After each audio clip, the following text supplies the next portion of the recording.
Alors aujourd'hui, j'avais envie de vous parler donc d'un sujet notamment sur l'empathie.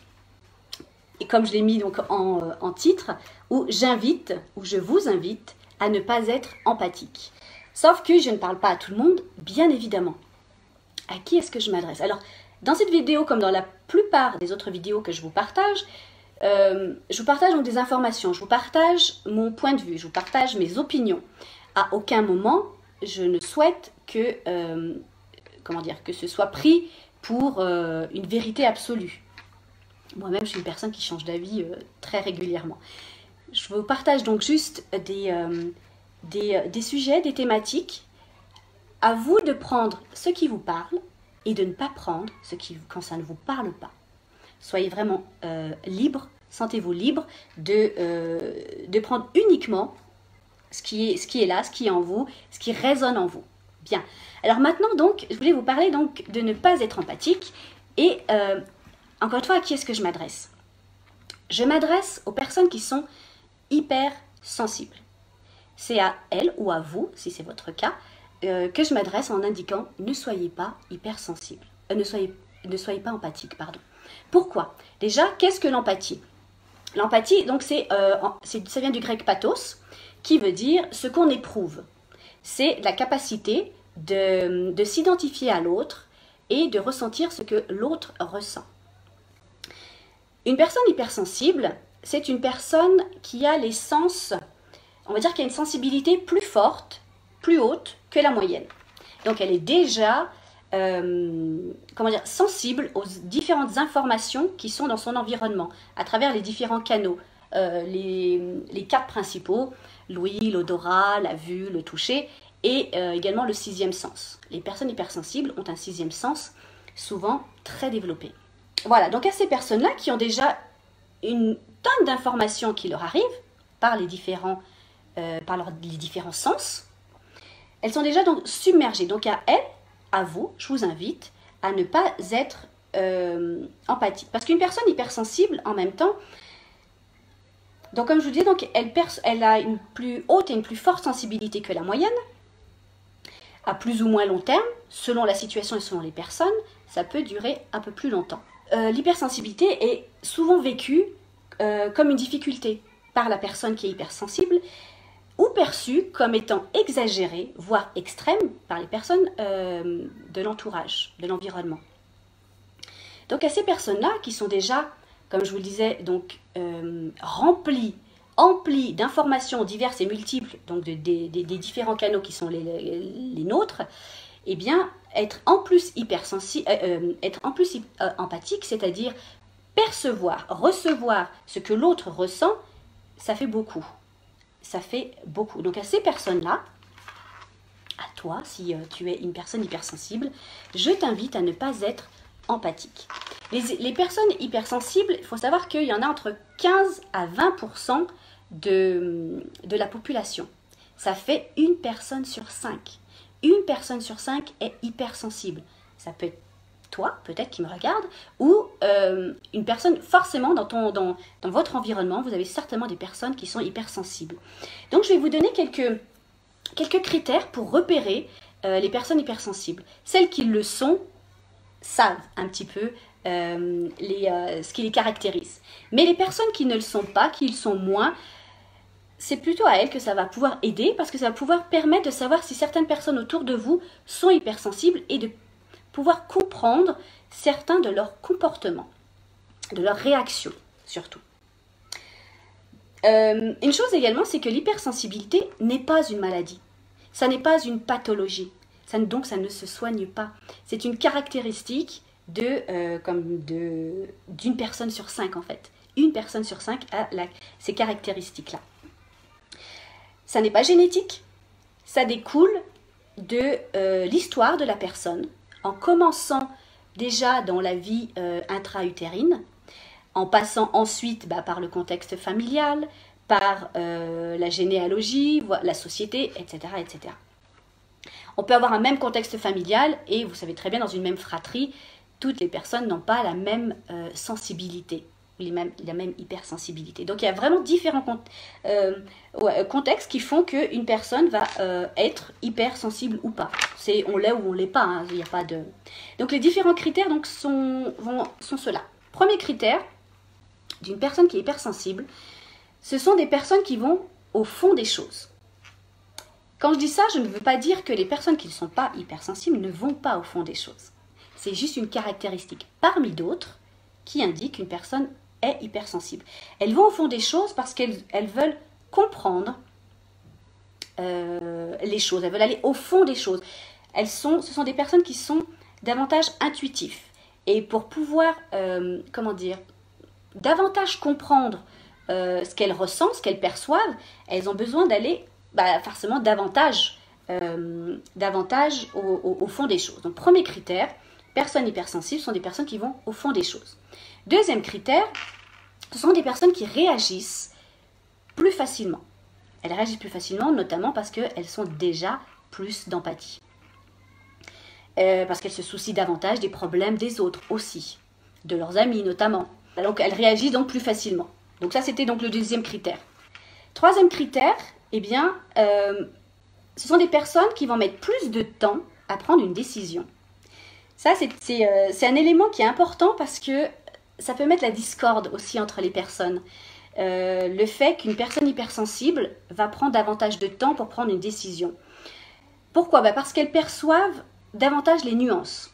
Elles ont besoin d'avoir plus d'informations, de peser davantage le pour et le contre avant de prendre une décision, parce qu'elles ont besoin d'anticiper les choses pour justement prendre une décision.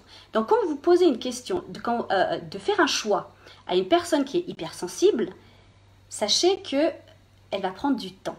Pas pour vous embêter, non, mais parce qu'elle a besoin d'analyser toutes les situations qui s'offrent à elle, toutes les possibilités qui s'offrent à elle, et donc toutes les conséquences aussi. Une personne qui n'est pas hypersensible va pouvoir prendre une décision plus rapidement et plus facilement, peu importe les conséquences. Et la personne vivra avec les conséquences. Mais une personne hypersensible va avoir besoin justement d'anticiper toutes les conséquences pour éviter les désagréments que ces conséquences peuvent avoir. Donc, elles vont mettre plus de temps à prendre une décision. C'était donc le troisième critère. Le quatrième critère, pour identifier caractérise plutôt une personne hypersensible, c'est qu'elles vont être plus facilement contrariées lorsqu'elles vont avoir l'impression d'avoir fait un mauvais choix. Ce qui n'est pas forcément le cas d'une personne qui n'est pas hypersensible. Va passer au-delà rapidement. Pourquoi ? Ce n'est pas le fait de se tromper qui les ennuie, c'est le sentiment désagréable qui en découle. Forcément, comme elles sont hypersensibles, ce sentiment désagréable est en même temps démultiplié. Donc, faire un mauvais choix pour elles, ça va être très compliqué. C'est pour ça du coup qu'elles ont besoin de prendre plus de temps pour faire un choix et pour prendre une décision. Cinquième critère, elles ont le sens du détail. Ce sont des personnes qui vont facilement repérer lorsqu'il y a des choses, des éléments qui ont changé, qui ont bougé, qui ont modifié, que ça peut être dans une pièce, dans un endroit, ou chez une personne, que ce soit son style vestimentaire, ou sa coiffure, ou des détails quels qu'ils soient, qui peuvent être anodins pour certaines personnes, mais pour les hypersensibles, elles vont les repérer facilement. Le sixième critère va être que les bruits agaçants vont les stresser davantage.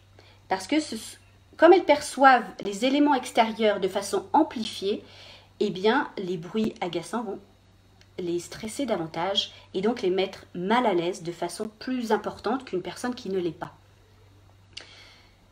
Septième critère aux caractéristiques d'une personne hypersensible, c'est qu'elles ont horreur de la violence. Alors de la violence en général, ça c'est une chose, mais également de la violence fictive, la violence qui est présente dans les films, donc dans la fiction. Les films d'horreur, les films de violence sont quelque chose qui sont très compliqués pour une personne hypersensible. Parce que, notamment, comme elle s'identifie facilement aux autres, elle s'identifie aussi facilement aux personnages. Même si elles savent que c'est fictif, même si elles savent que ça n'est pas vrai, que ça n'est pas réel, etc., etc., elles ne peuvent pas s'en empêcher, c'est comme ça. Ce sont des personnes hypersensibles, donc même à travers des personnages et des situations fictives, ça va les toucher. Huitième critère ou caractéristique, ce sont des personnes qui pleurent facilement ou plus facilement, on va dire, que les personnes non hypersensibles. Et elles vont pour cela éviter, dans la mesure du possible, des situations où elles peuvent justement, des situations à risque, entre guillemets, où elles seront gênées ou jugées de par leur sensibilité ou le fait qu'elles seront amenées à pleurer, notamment dans des films. Donc je parlais de films violents, mais ça peut être des films trop émotifs.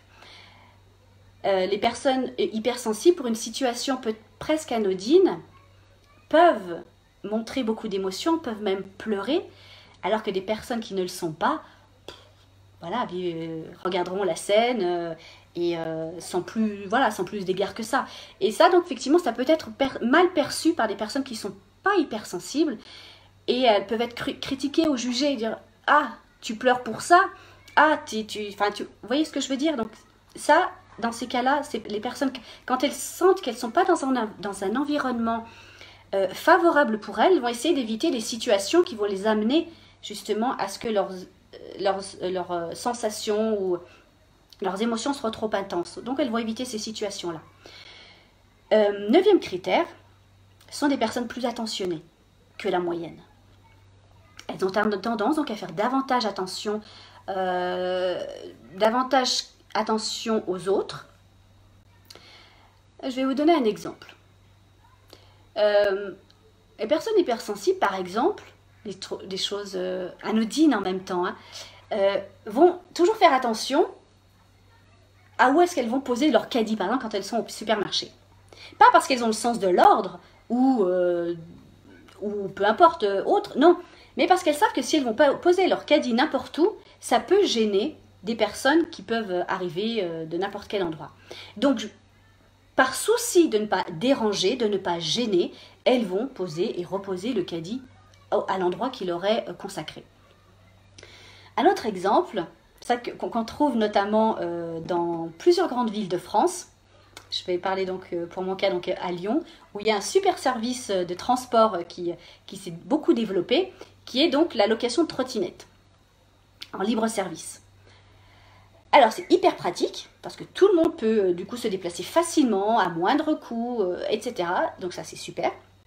Le souci c'est que beaucoup de personnes, quand elles ont terminé leur trajet, leur course, peuvent déposer leur trottinette n'importe où.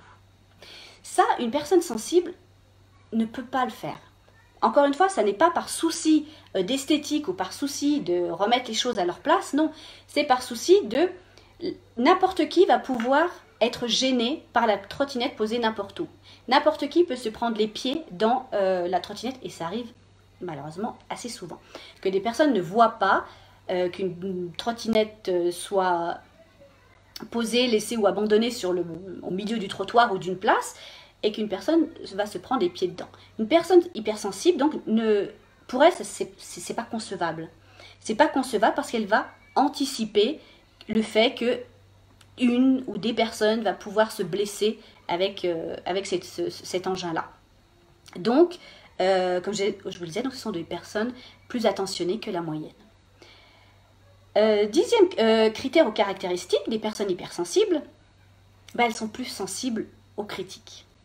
Forcément, elles réagissent davantage, de façon plus intense, forcément.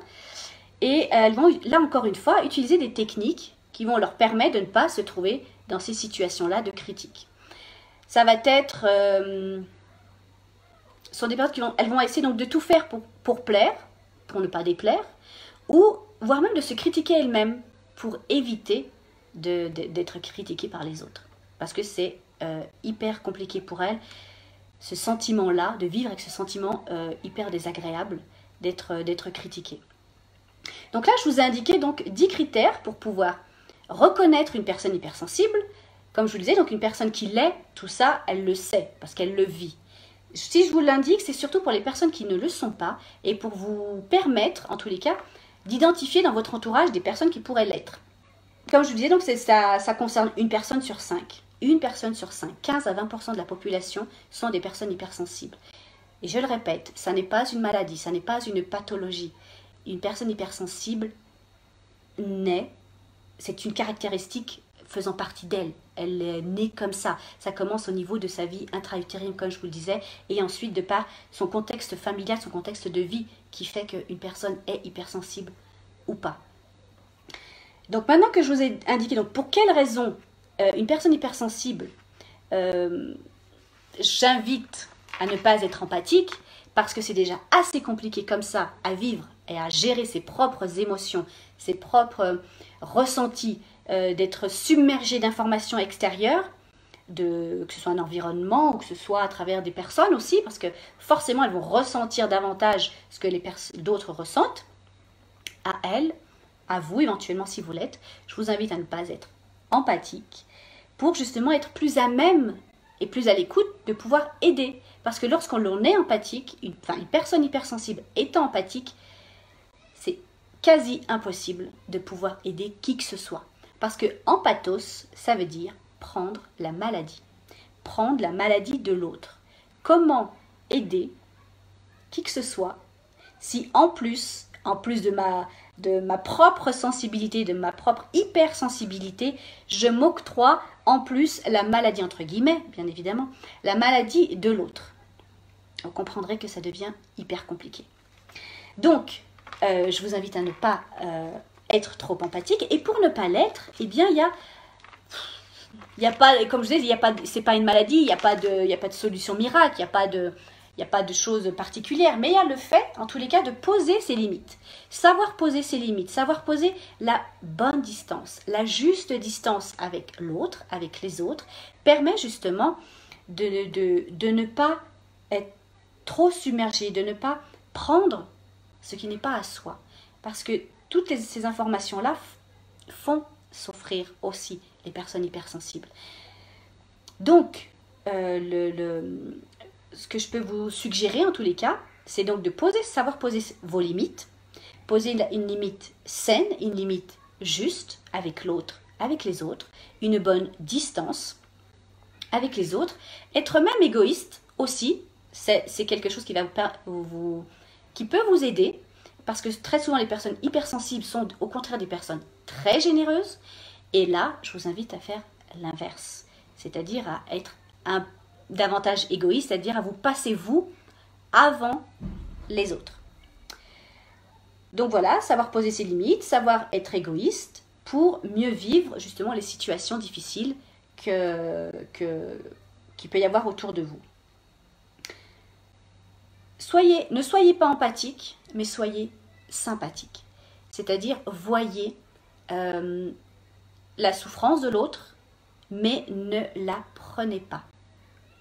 C'est là, vous pourrez être plus à même donc d'aider l'autre en n'étant pas dans l'empathie, mais en étant dans la sympathie. Et je vais finir là-dessus avec une citation de Saint François d'Assise, qui va aussi permettre d'aider les personnes hypersensibles à justement mettre la bonne distance. Donc c'est la suivante. Permets-moi de faire la différence entre ce qui est en mon pouvoir et ce qui n'est pas en mon pouvoir. De tout faire quand c'est en mon pouvoir et de ne rien faire quand ça n'est pas en mon pouvoir. Si on arrive, là je vous dis on, parce que je m'inclus dedans bien évidemment, parce que oui, je fais partie de ces personnes-là qui sont hypersensibles. Et longtemps, ça a été compliqué pour moi de gérer certaines situations. Donc, je vous partage quelque chose que moi-même, je teste pour moi, qui est donc celle-ci, c'est-à-dire à faire en sorte de ne pas prendre ce qui ne m'appartient pas. Que ce soit les ressentis ou les pensées. Est-ce que ce sont les miennes ou est-ce que ce sont celles des autres? Est-ce que je suis en mesure d'agir ou pas? Est-ce que c'est à mon pouvoir ou pas? Et ça évite énormément de situations de souffrance. Donc ça, c'est dans tous les domaines. Dans tous les domaines de la vie courante, hein, mais aussi donc, voilà, comme vous le savez, donc j'accompagne également donc les couples. Et parfois, l'un des deux peut avoir une personnalité hypersensible. Le fait de le savoir ou que le partenaire puisse savoir que son conjoint est hypersensible va beaucoup aider la relation, tout simplement, les échanges, le fait de comprendre que son partenaire est hypersensible va aider notamment à comment l'appréhender, comment lui présenter les choses, comment l'inviter à faire certaines choses, notamment pour la prise de décision. Comme je vous disais, c'est qui était donc le troisième critère, une personne hypersensible va mettre plus de temps que la moyenne à prendre une décision. Donc si je sais que mon partenaire est hypersensible, je sais que il va mettre plus de temps, il va prendre du temps pour prendre une décision. Si j'ai besoin de lui qu'il fasse un choix, ben, je vais lui accorder le temps dont il a besoin. Selon l'importance ou l'urgence de la situation, voilà. Alors bien évidemment, ça ne porte pas à préjudice si j'invite la personne, ton choix c'est quoi? Fraise ou framboise? Ok, l'un ou l'autre, ça ne va pas changer le cours du monde. Mais il n'empêche que je vais l'inviter quand même à lui dire, ok, tu as besoin de temps, très bien. Dans combien de temps est-ce que tu auras fait ton choix? Dans 5 minutes? Je t'accorde 5 minutes. Dans 5 minutes, tu me reviens avec ta réponse. Tu as besoin d'une heure, tu as besoin de 2 jours, tu as besoin d'une semaine. Selon, encore une fois, l'importance de la situation, l'urgence de la situation, peu importe. J'accorde à l'autre le temps dont il a besoin pour prendre une décision. Et là, notamment dans un couple, eh bien, c'est hyper important. Donc, je terminais donc sur la citation en tous les cas, la citation qu'on prête à Saint François d'Assise pour vous aider, vous les hypersensibles, ou vous qui ne l'êtes pas, mais les personnes autour de vous qui peuvent l'être. Je termine là-dessus et je vous laisserai en vous invitant sans doute à une autre fois dans une prochaine vidéo avec grand plaisir. Donc, Dieu, permets-moi de faire la différence entre ce qui est en mon pouvoir et ce qui n'est pas en mon pouvoir. De tout faire quand c'est en mon pouvoir et de ne rien faire quand ça n'est pas en mon pouvoir. Je vous souhaite une belle continuation et je vous dis à bientôt.